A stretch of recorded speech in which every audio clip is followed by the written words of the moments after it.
목사의 시간은 여느 성도들과는 시간이 좀 다릅니다.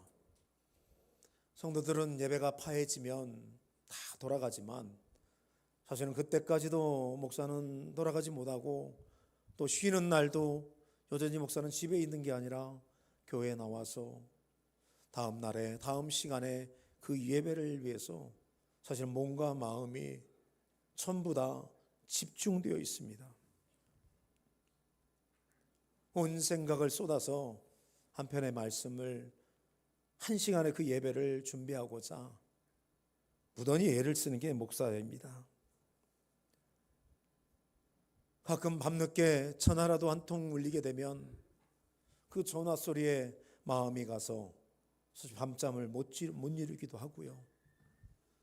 때로는 사역 중에 눈물 흘리는 성도들을 만나게 되면 그들의 눈물이 마치 내 눈물인 양 같이 아파하는 게 목사입니다. 그러다 보니 때로는 자신의 회복은 뒷전인 채 늘 사명의 자리에 이 자리만 신경하고 쓰다 보니까 때로는 지쳐지는 그런 상황들이 있습니다. 일반인의 삶에 번아웃이 있듯이 목사들에게도 사역자들에게도 그런 영적인 번아웃의 시간이 있다는 겁니다.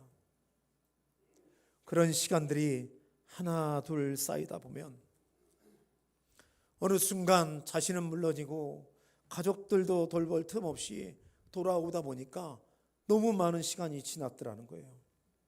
그래서 이런 질문을 하게 됩니다. 벌써 시간이 이렇게 됐나? 어느새 아이들이 저렇게 컸네? 나는 지금 무엇을 이루었을까? 이게 일반적인 사실은 흔히 하는 목회자들의 어떤 고민이고 사실은 질문이라 할 수 있겠습니다. 저 역시 그런 시간을 겪었습니다. 그 시간은 저에게 있어서 모든 것이 멈춰버린 듯한 그런 시간이었습니다. 여전히 사역은 하고 있고 여전히 기도도 하고 있고 여전히 말씀도 전하고 있는데 그런데 모든 것이 멈춰버린 듯한 그런 시간, 그것이 느껴지던 어느 날 참으로 그날 하나님의 은혜죠. 이 시편 126편이 제 눈에 딱 들어왔고 1절 말씀이 눈에 크게 들어왔습니다. 여호와께서 시온의 포로를 돌려보내실 때 우리는 꿈꾸는 것 같았도다. 마치 하나님이 오늘 이 1절 말씀을 통하여 저에게 이렇게 말씀하시는 것 같더라고요. 너 다시 일어나게 해줄게. 내가 너 다시 서서 마음껏 사역하게 해줄게. 너 네 사명 감당하게 다 해줄게. 이런 말씀으로 와닿더라는 거예요. 그래서 그날 사실은 오늘 여러분과 함께 나누는 이 시편 126편 그 말씀을 통하여 그때가 언제라고는 말씀드릴 수는 없겠으나 저는 새 힘을 얻었더라는 거예요. 새 힘을 얻으면서 그 말씀을 통하여 주신 깨달음 하나가 있습니다. 지쳐있다는 게 뭐겠어요? 삶에 매여있다는 얘기거든요. 사역에 매였다는 얘기거든요. 근데 제가 그 말씀을 보면서 깨달은 게 그겁니다. 내가 얽매여 있는 그 순간에도 여전히 하나님은 일하고 계시더라는 거죠. 뒤집어 얘기하면 오늘 여러분들 가운데도 어쩌면은 저와 같이 많은 사람들이 지쳐가지고 막 매여있는 그런 순간이 있을 수 있습니다. 저는 이 시간에 여러분에게 이야기해 주고 싶습니다. 무엇이 여러분을 얽매였는지는 모르겠으나 제가 경험했던 그 은혜 여러분에게도 동일하게 임할 줄 믿습니다. 얽매이는 그 순간에도 하나님은 일하십니다. 여러분 오늘 이 말씀을 우리가 나눌 때에 여전히 일하시는 하나님께서 나와 내 가정, 우리 교회 이 민족을 이끌고 가면서 가장 귀하고 복된 자리를 이끌어가는 그 은혜의 자리에 모두 다 함께 사는 은혜가 있기를 주님의 이름으로 축복합니다. 성전을 올라가는 노래 7번째 노래 말씀을 오늘 우리가 함께 나눕니다. 시편 126편 전반부를 보다 보면은 마치 이 시편 말씀이 우리에게 이런 질문은 던지는 듯한 그런 느낌이 딱 들어옵니다. 하나님은 어떤 분이신가? 하나님은 어떤 일을 행하시는가? 이 질문에 오늘 시편 기자가 정확하게 답을 줍니다. 3절입니다. 여호와께서 우리를 위하여 큰 일을 행하셨으니 우리는 기뻐하였도다. 자, 하나님이 어떤 분이냐? 기어코 일을 해내는 분이라는 거예요. 또 하나님이 어떤 분이냐? 기어코 우리를 위해서 큰 일을 이루어 내신다라는 거예요. 이 답을 정확하게 오늘 우리에게 주더라는 거예요. 오늘 말씀에서 이야기하고 있는 큰 일은요, 단순하게 어떤 작은 사건, 그것을 지금 우리에게 이야기하는 것이 아닙니다.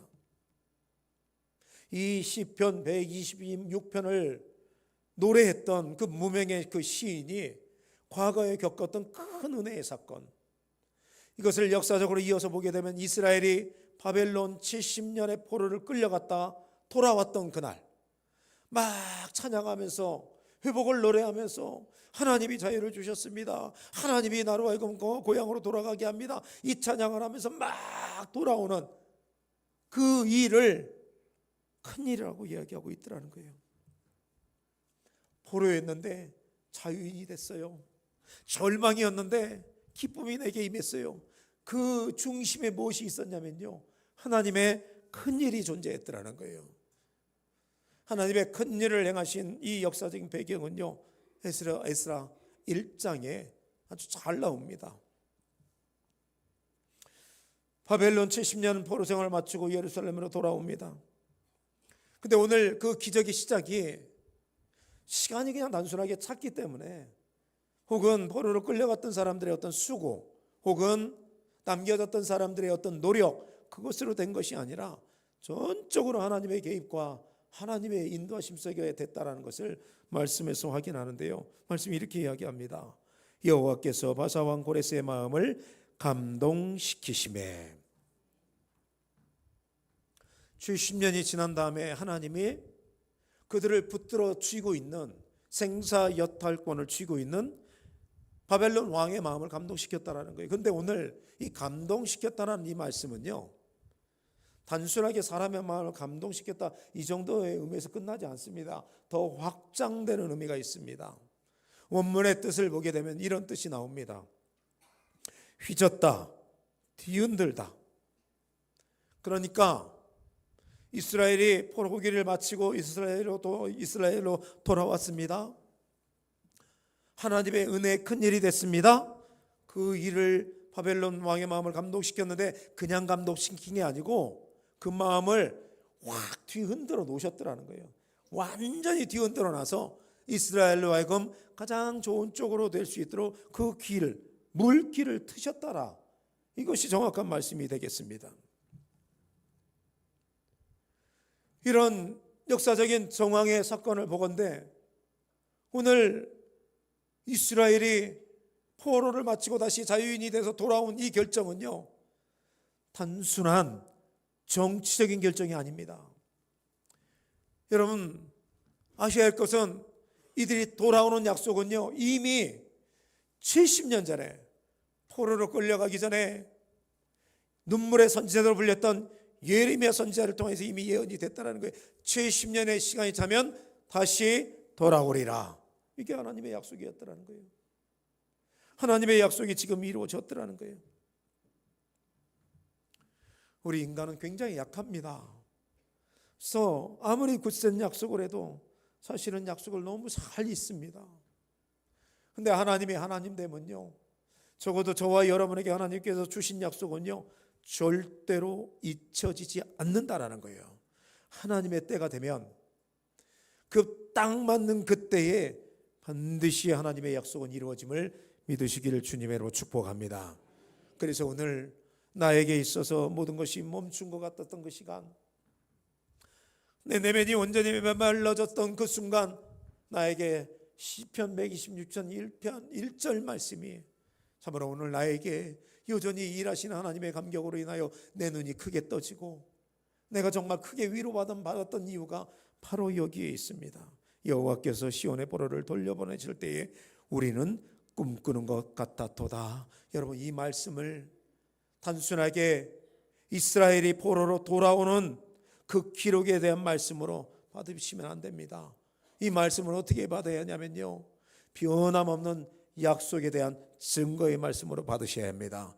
약속의 증거의 말씀 따라 하나님이 일하셨더라는 거예요. 우린 그거를 은혜라고 이야기합니다. 우리 개개인은요, 잊혀졌을지 몰라도 돌아보게 되면요, 다 누구나 한두 사람에게 누구나 한두 개 정도는 하나님이 일하신 은혜의 증거들이 다 내 안에 있습니다. 그 은혜의 증거는 하나님이 하셨다는 우리 믿음에 대한 고백이고, 오늘 말씀에 비추어서 이야기한다면 하나님께서 직접 나에게서 일하신 그 큰 일에 대한 기억이 바로 여러분이 갖고 있는 그 은혜의 기억이라 이야기할 수 있겠습니다. 자, 그렇다면 이런 은혜의 기억을 갖고 있는 우리가 던져야 할 하나의 질문이 나옵니다. 나는 하나님의 큰일 앞에 감탄만 하고 있지는 않았는가? 늘 하나님이 일하실 때 우리는 감사합니다. 아유, 나에게 연약한 나에게 어찌 이 같은 일을. 근데 오늘 그 기억이 내게 있기에 그런 고백이 나오는 건데, 근데 과연 그 고백이 있을 때 내가 어떤 반응을 보이고 있는지 묻는 질문이라 할 수 있겠습니다. 시편 기자 보십시오. 눈앞에서 포로인이었던 자가 자유인이 되는 것을 보았습니다. 눈앞에서 찬양을 하고 돌아오는 것을 그가 보았어요. 그 돌아옴을 보는 가운데 그의 감격이 2절 말씀에 고스란히 배어 있습니다. 그때 우리 입에는 웃음이 가득하고 우리 혀에는 찬양이 찼었도다. 네. 우리라고 다르겠습니까? 병상에 있었다가 우리가 일어난 일 있잖아요, 여러분들. 내 가정이 막 다 무너지는 줄 알았는데 가정이 다시 회복된 경험들이 있잖아요. 내 자녀가 도무지 변화가 안 돼가지고 고민하고 있었는데 어느 날 자녀가 변화되는 것을 보는 때가 여러분에게 있었잖아요. 그럼 그건 우리가 한 일이 아니라 전부 순간순간 하나님이 개입하셔서 하나님이 일하신 은혜의 열매라는 거예요. 여러분, 오늘 이 은혜의 열매를 보면서 오늘 어떻게 했느냐는 거예요. 그저 그때 일을 성경을 감탄합니까? 아니요, 오늘 시편의 126편을 나누면서 오늘 우리에게 깨닫는 게 있습니다. 감탄하는 데서 멈추면 안 된다라는 거예요. 하나님의 은혜로 일하신 증거는 우리에게 분명히 존재합니다. 감탄하며 멈추면 안 되는 것은요, 여러분 안에 있는 은혜, 오늘 내 안에 있는 은혜, 그리고 그 감격, 그 모든 것이요, 신앙의 결론이 아니라 출발점이 되기 때문에 그렇습니다. 바로 그것을 통해 시작이 된다는 거예요. 진짜 신앙은 감격에만 머무르지 않습니다. 감격은 감동이 될 것이고 감동은 곧 삶의 실천으로 이어진다는 겁니다. 따라서 오늘 이 시대의 그리스도인들이 왜 그렇게 힘이 없고 이 시대의 교회가 왜 이렇게 연약한지 그 이유를 알게 됩니다. 감격이 있습니다. 교회 안에 감격이 있어요. 감동도 있어요. 문제는 우리 안에 실천이 없더라는 거예요. 실천이 없다 보니까 오늘날 교회는 힘을 잃은 것이고 기독교인들은 힘을 잃어버렸더라는 거예요. 이런 시대를 살고 있는 이 시대의 기독교인들을 향하여 덴마크의 대표적인 철학자이자 기독교인 키에르케고르가 의미심장한 말을 우리에게 전해줍니다. 한번 들어보세요. 하나님 앞에서 감탄하는 것으로 그치는 신앙이 아니라 감탄을 행동으로 옮기는, 한번 따라하시죠. 따르는 신앙이 되어야 한다. 따름이 내게 없다라는 거예요. 물론 하나님의 은혜에 감탄하는 것 역시 은혜입니다. 하나님의 섭리와 주권을 인정하지 않는 자는 절대로 감탄 못하기 때문에 그렇습니다. 그런데 말입니다, 감탄, 감동, 그것 갖고는 더 이상 우리가 신앙이 성장하지 않는다는 거예요. 여러분이 감탄하고 감동하면서 아무리 50년, 100년을 해보세요. 여러분의 신앙은 자라지 않을 거예요. 우리의 신앙이 자랄 때는 언제냐면요, 감탄한 그 은혜로, 감동받은 그 은혜가 내 삶의 내용으로 적용되고 해석될 때, 그제서야 오늘 저와 여러분이 어린아이 젖먹이 신앙에서 성인의 신앙이 되고 하나님이 인정하는 그런 자리에 세워지게 됨을 믿으셨으면 좋겠습니다. 따라서 그리스도인들은요, 늘 변화가 일어나야 합니다. 저 지금 유아실에 어린아이들이 있잖아요. 우리는 노년에 있는 분들은 아이들이 부럽죠? 안 부럽나요? 우리 다이자매는 뭐 본인 모르죠. 내 나이 돼봐요. 저는 저때로 다시 돌아오고 싶어요. 다시 시작할 수 있잖아요. 저 아이들의 변화는 계속될 거예요. 이제 막 지금 뭔지 아무것도 모르는 아이들이 알게 될 거고 많은 일들을 하게 될 거예요. 근데 여러분, 여기서 아셔야 할 게 있습니다. 만약에 저 아이들이 성장을 멈춰버리면요, 그때부터 부모들은 고민합니다. 말을 해야 할 때 말을 하지 않거나, 일어서야 할 때 일어서지 않거나, 뭔가를 습득해야 할 때 습득하지 못하면 그때부터 부모의 고민은요 심각해집니다. 그러면 감동도 하나님이 주셨는데, 은혜도 하나님이 주셨는데, 그 감동과 은혜에 따른 성장이 만약에 내게 없을 때, 내가 얽매여 있을 때도 여전히 하나님은 일한다고 말씀드렸는데, 이것은 여전히 하나님이 나를 지켜보고 나를 항상 내게 눈을 두고 있다는 이야기인데, 내가 만약에 잘하지 않는다면 여러분, 하나님은 오늘 나를 보면서 근심을 할까요? 아니면 만족해 하실까요? 저는 이 시간에 여러분에게 이렇게 말씀드리고 싶습니다. 여러분의 신앙의 변화, 이 안에 신앙의 연조가 오래된 분이 계신다 할지라도 저는 분명히 말씀드립니다. 신앙은 계속 발전해야 합니다. 주님 서는 그날까지입니다. 그런 성도에게 당연한 칭찬의 말씀이 있습니다. 착하고 충성된 종아, 내가 잘하였도다. 내가 내 주인의 즐거움에 참여할지어다. 오늘 정말 여러분들이 이런 칭찬을 받게 되기를 주님의 이름으로 축원합니다. 그렇습니다. 하나님의 은혜 앞에서 우리는 감격하게 됩니다. 그러니 참된 신앙은 감격과 더불어 나의 삶으로 나타나서 그것이 감사로, 그것이 헌신으로 이어질 때 참으로 온전한 신앙이 된다는 것을 오늘 이 말씀 안에서 그 신앙의 회복의 여정을 우리에게 보여주고 있더라는 거예요. 말씀 보십시오. 시인은 하나님의 은혜로 포로에서 돌아온 그 감격이 기도로 이어지고 있어요. 눈물로 씨를 뿌리는 자는 기쁨으로 그 단을 거두리로다. 다시 말해서 헌신으로 지금 나아가고 있더라는 거예요. 오늘 우리 연천장로교회 온 성도님들, 정말 이 시간에 예배 자리에 나오신 여러분들 잘하였습니다. 예배 드림으로 끝내지 마시고, 정말 이 예배 안에 감격이 있다고 해서 그 감격 하나로 잠깐 끝나고, 혹은 조금 머리 끄덕임으로 끝나지 마시고, 정말 오늘 이 말씀을 통하여 오늘 내가 어느 자리까지 가야 할지 고민하고, 그 고민하는 자리에서 더 성장하는 은혜가 여러분의 남은 삶을 해석하게 되기를 주님의 이름으로 축복합니다. 하나님의 은혜로 포로에서 돌아온 이스라엘은 그 자체만으로도 감격할 일입니다. 하지만 말씀에서 보는 것처럼 그들은 그 감격에서 멈추지 않습니다. 계속 갑니다. 현실의 문제를 직면했더라는 거예요. 왜 그러냐면요, 포로에서 다 돌아온 게 아니에요. 일부만 왔어요. 지금 이 말은 아직 돌아와야 할 사람들이 있다라는 거예요. 바벨론에 여전히 포로로 묶여있는 사람들이 그들에게 있었더라는 거예요. 돌아온 사람들이 온전히 하나가 되는 건 언제냐면요, 아직 돌아오지 않은 자들이 돌아와서 하나의 이스라엘의 공동체가 될 때 온전히 이스라엘이 하나가 되거든요.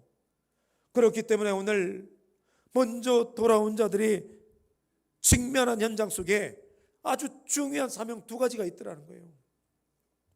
첫 번째 사명은요, 아직 돌아오지 못한 형제들, 자매들을 돌아오게 하는 일이에요.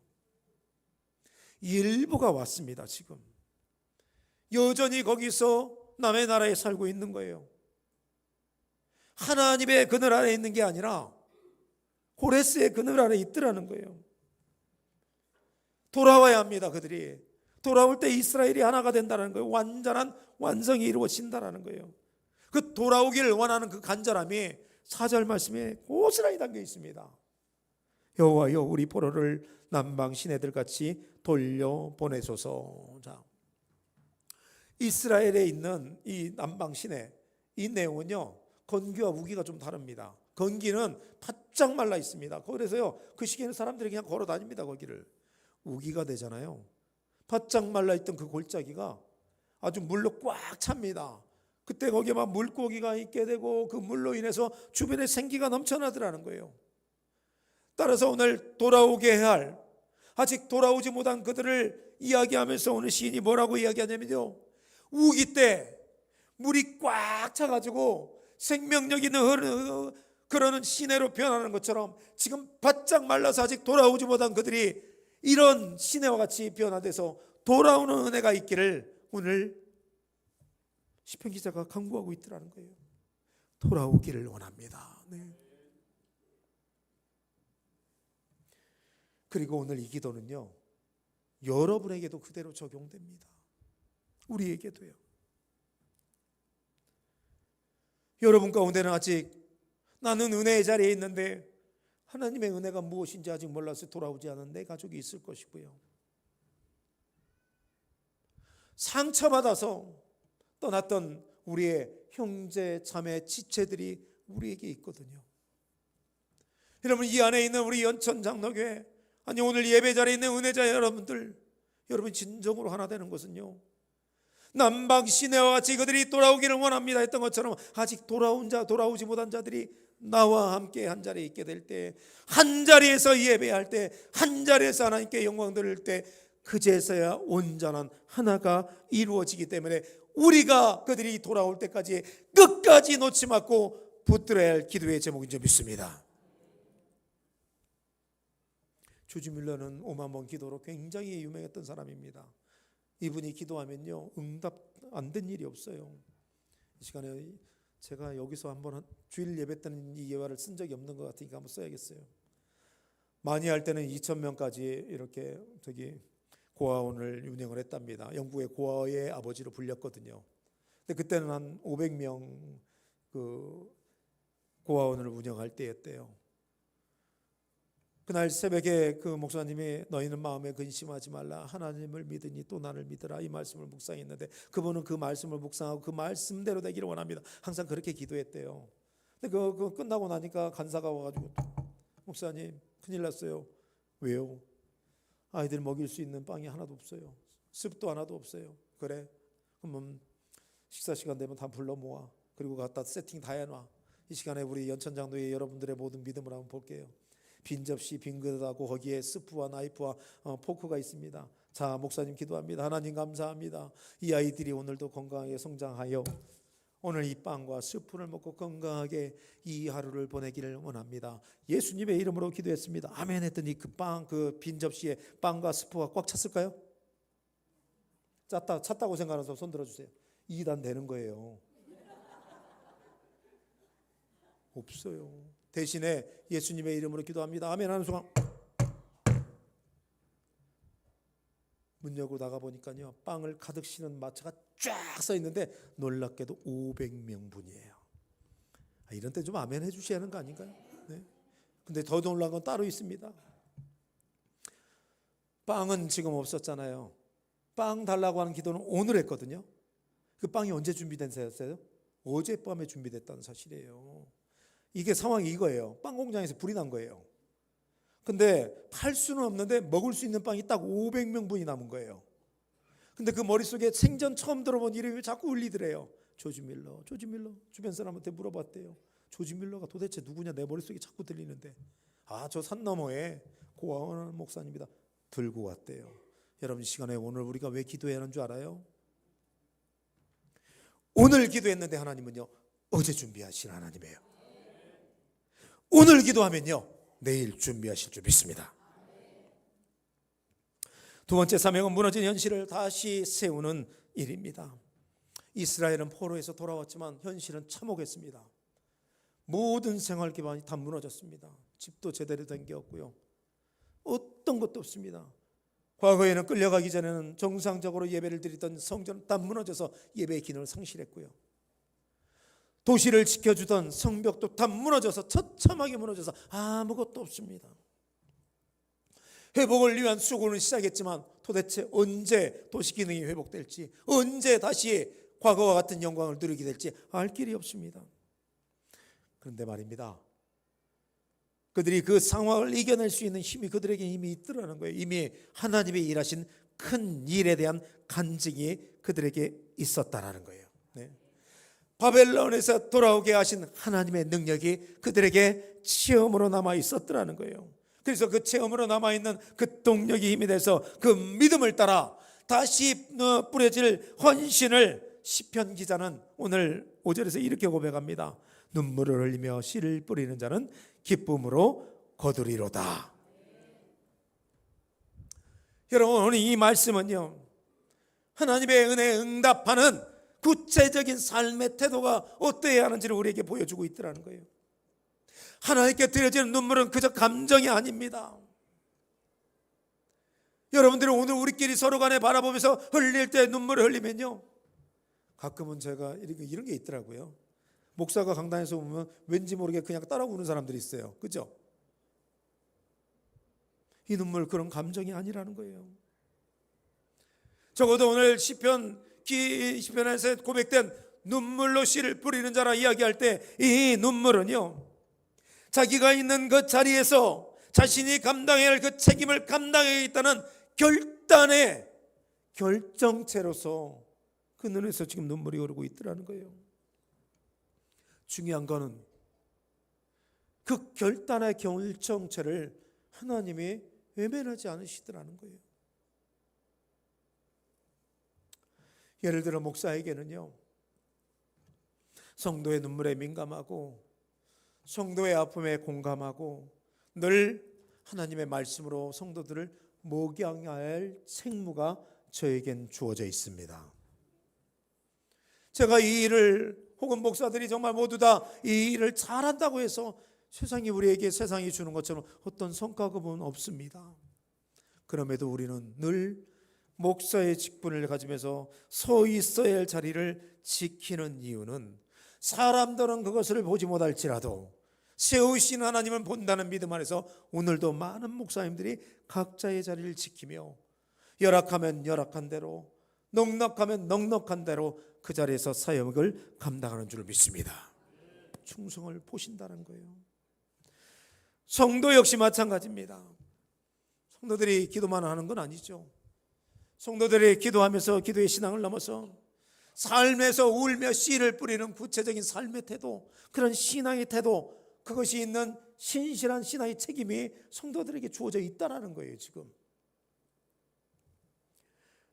가정의 회복을 위해서, 교회의 재건을 위해서, 무너진 신앙을 회복하기 위하여, 개인의 영성을 회복하기 위한 그런 여러 가지 삶의 태도와 이어지는 그런 책무가 오늘 우리에게 주어진 영적인 책임이 있다는 거예요. 물론 우리가 가정을 놓고 교회를 놓고 모든 무너진 것들을 성도들이 기도할 때 눈앞에서 팍팍팍팍 하고 응답이 일어나지 않아도 성도들은 여전히 그 자리 지킵니다. 왜요? 지금 뚜렷한 열매는 없을지라도, 그러나 하나님은 여전히 나의 기도를 들으시고 일하심을 믿기 때문에 그렇습니다. 하나님은 반드시 나에게 믿음의 열매를 주신다. 진정 이 믿음의 고백이 여러분 안에 있으면 좋겠습니다. 우리는 이것을 보면서 중요한 신앙의 원리 하나를 발견합니다. 하나님 따로 일하고 인간 따로 일하는 게 아니더라는 거예요. 저는 이걸 이렇게 이야기하고 싶습니다. 하나님은 공동의 역사를 원하신다. 물론 기적은 전적인 하나님의 은혜의 영역입니다. 근데 여러분 아셔야 할 게 있어요. 하나님이 일하십니다. 역시 성도도 자기의 자리에서 일하실 때 분명한 건 하나님의 기적이 따라온다는 거예요. 나 따로 하나님 따라가 아니라는 거예요. 그래서 오늘 교회 안에서 배격해야 할 게 있습니다. 사과나무 아래서 입 벌리고 있는 거, 감나무 아래서 입 벌리고 있는 것처럼 그저 그냥 가만히 기도만 하고 알아서 하나님이 채워주겠지. 아니요, 그래서는 안 된다는 거예요. 기도했으면 움직이셔야 합니다. 네. 오늘 이 원리가 우리가 써 있는 일상 속에서 내가 일을 하고 하나님이 일하실 때, 그것이 바로 하나님이 행하시는 기적으로 저와 여러분에게 다가올 줄로 믿습니다. 오늘 우리는 이 말씀 앞에서 우리 자신에게 질문해야 합니다. 나는 지금 하나님과 함께 움직이고 있는가? 아니면 나 따로 하나님 따로인가? 내 삶의 영역에서 지금 하나님이 지금 나와 함께 하는가? 혹은 나는 늘 하나님께 기적만 요청하고 늘 하나님이 내게 은혜 주시기만 바라보면서 내가 할 바는 뒤로 돌아서서 하지 않고 그냥 가만히 멈춰서 있는 것은 아닌가? 여러분, 분명한 것은 이겁니다.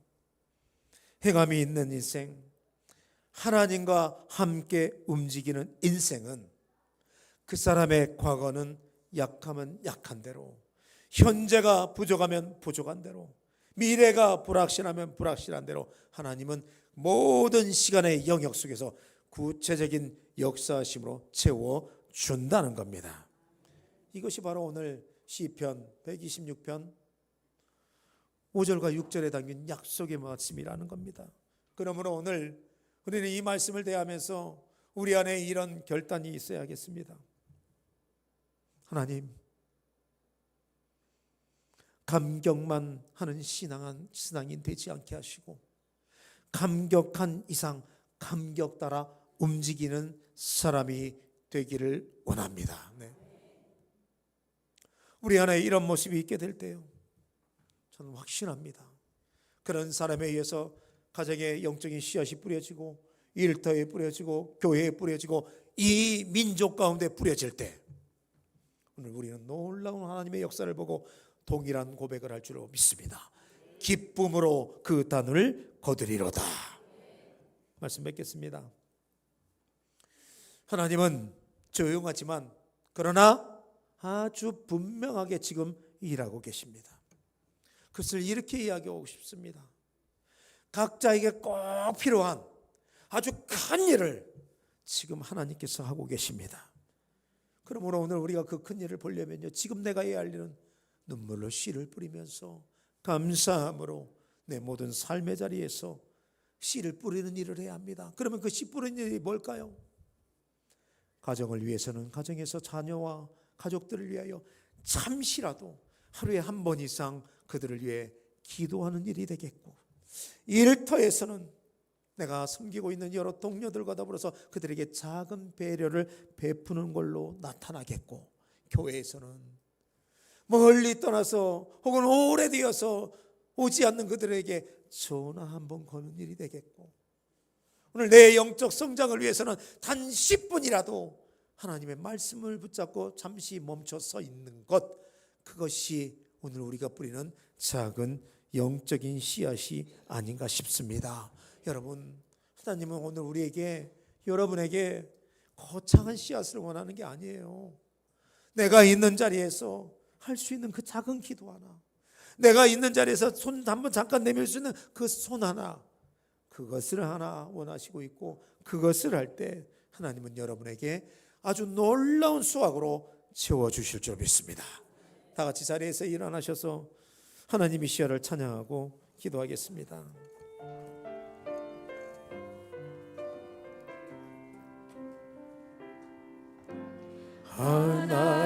하나님이시여, 하나님이시여, 주는 나의 하나님이시로다. 나의 몸과 마음 주를 갈망하며 이제 내가 주께 고백하는 말, 여호와는 나의 위지요, 여호와는 나의 구원이시니 내가 누구를 두려워하리요. 여호와는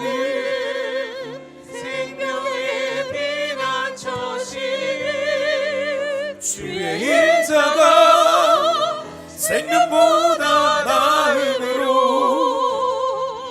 내 입술이 여호와를 찬양하리. 내 평생에 주를 찬양하며 주의 이름으로 내 손을 하나님이시여 하나님이시여 하나님이시여 주는 나의 하나님이시로다. 나의 몸과 마음 주를 갈망하며 이제 내가 주께 고백하는 말. 여호와는 나의 빛이요 여호와는 나의 구원이시니 내가 누구를 두려워하리요. 여호와는 생명의 피난처시니 주의 인자가 생명보다 넓으로 내 입술이 여호와를 찬양하리. 내 평생에 주를 찬양하며 주의 이름으로 내 손 들리라.